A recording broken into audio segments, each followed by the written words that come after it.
Princess Charlotte had always possessed a quiet power, a subtle command that transcended the rigid formality of the palace. It was in the graceful set of her shoulders, the way her eyes, the color of a stormy sea, could convey a universe of meaning without a single word. For William Hayes, a newly appointed member of the Royal Guard, she was a figure of almost mythical grace. He had spent his first months at St. James's Palace learning the ancient protocols, the precise way to stand sentinel, and the exact distance to maintain, the art of seeing without appearing to look. He was a good soldier, disciplined and observant, but he was also human, and he found his gaze, despite his best efforts, often drawn to the young princess. His post was a quiet corridor leading to the private gardens, a place of polished wood and soft, diffused light.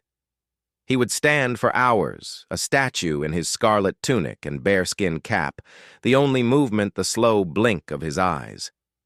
And he saw the princess pass most days, sometimes with a lady-in-waiting, sometimes alone, her head often bent over a book or lost in thought. She never seemed to notice him, and that was as it should be. A royal guard was furniture, a necessary part of the scenery, there to ensure safety, but not to interact. Then, on a blustery autumn afternoon, everything changed. The wind was whipping fallen leaves into small cyclones across the manicured lawns, visible through the corridor's tall windows. Princess Charlotte approached from the garden entrance, her cheeks flushed pink from the cold, a fine wool shawl clutched tightly around her shoulders. She was not alone. A man walked beside her, a figure William didn't recognize. He was tall, with an easy, confident gait, and dressed in a sharp, expensive-looking suit. He was leaning in as he spoke to her, his voice a low murmur that didn't carry. William straightened his posture, his training kicking in. Oh, an unknown person in a private area with a member of the royal family required heightened alertness. As they drew closer, William could see the princess's expression. She was smiling, but it wasn't the genuine, radiant smile he'd seen her give her family. This was a tight, practiced smile, one that didn't reach her eyes. Her posture, usually so open and graceful, was slightly rigid. The man, meanwhile, was doing most of the talking, gesturing expansively, but he seemed to be trying to steer her towards a quieter, more secluded alcove just off the main corridor, away from the sight lines of the few other staff members bustling about. The princess subtly resisted, her steps faltering, but the man pressed on, his hand lightly touching her elbow to guide her. William saw her flinch at the contact, a tiny, almost imperceptible movement. It was then that it happened. As they passed his position, Princess Charlotte's gaze flickered towards him. Yet it wasn't a casual glance. It was direct, purposeful. Her eyes, usually so serene, held a clear and urgent message. It lasted only a second, but in that second, a universe of communication passed between them. There was no panic in her look, but a deep, profound unease. It was a silent plea for help, a question, a command all woven into one. It was the most confidential of signs, a look that said, "I am not safe. I need you." Protocol screamed in William's ear. So a royal guard does not approach a member of the royal family unless directly addressed or given a verbal command. A royal guard does not intervene in a private conversation. A royal guard's job is to observe and report, not to act on personal interpretation. But the look in her eyes drowned out the protocol. It bypassed his training and went straight to something more fundamental, more human. The man was now gently but insistently guiding the princess into the alcove, and his body language proprietary. William didn't think. He moved. He abandoned his post without a second thought, his heavy boots making a sharp, decisive sound on the polished floor that echoed in the quiet corridor. He strode directly towards them, his face a mask of professional neutrality, but his heart hammering a frantic rhythm against his ribs. As he approached, the man looked up, a flicker of annoyance crossing his features. "Is there a problem, guard?" he asked, his voice smooth but with an edge of condescension. William didn't answer him. He stopped a respectful distance away, but his presence was an immovable barrier, blocking their path into the alcove. He focused solely on the princess, giving a slight formal bow of his head. "Your Royal Highness, forgive the interruption. There is a matter that requires your immediate attention." It was a complete fabrication, a desperate gamble, but the words came out steady and firm. The man's face hardened. "Ma, this is a private conversation. The princess is not to be disturbed." Princess Charlotte, however, seized the lifeline he had thrown.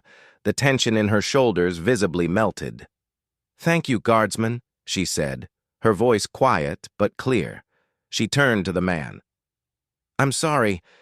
We will have to continue this another time." Her tone was polite but final. The man looked from the princess to the immovable guard, his jaw tight with suppressed anger. He was a man unused to being thwarted, and he opened his mouth to protest, but something in William's steady, unblinking gaze made him think better of it. He gave a curt, stiff nod.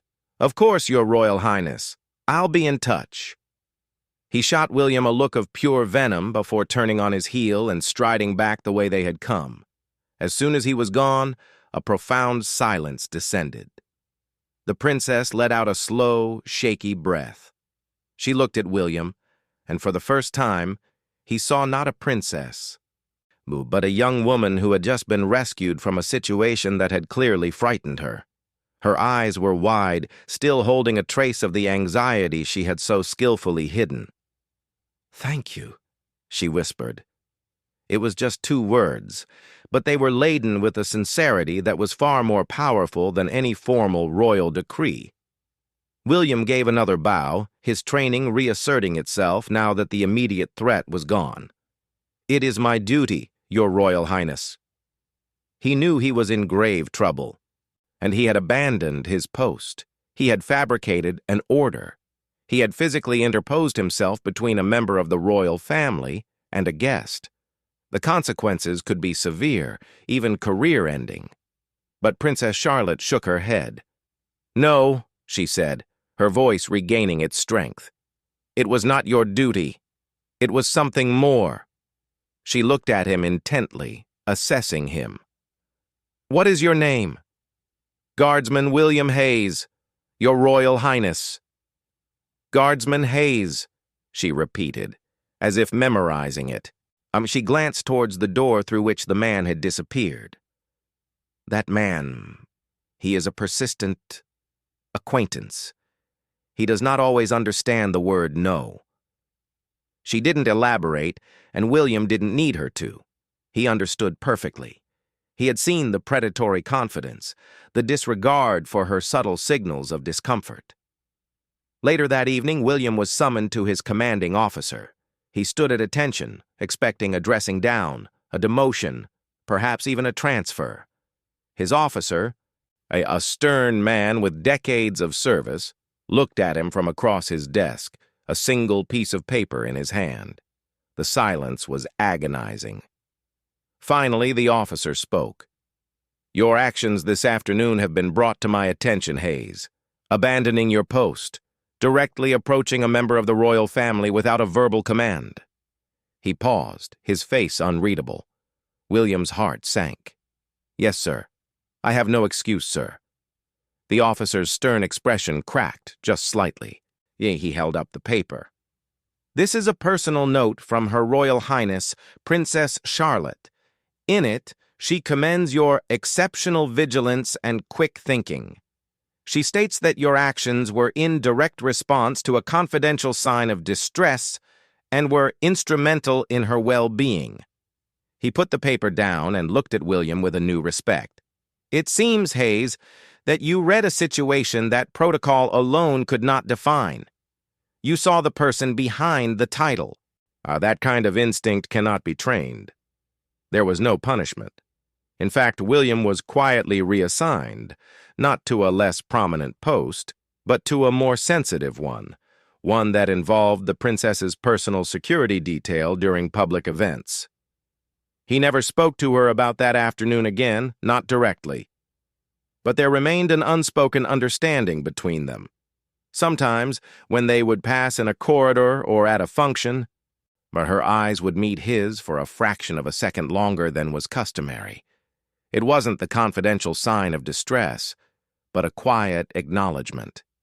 It was a silent thank you, a shared secret between a princess and the guard who, for one crucial moment, had chosen humanity over protocol. He had seen her not as a royal, but as a person in need, and in doing so had proven himself to be the truest kind of protector. The look in her eyes had been a gamble, a silent plea cast into the void.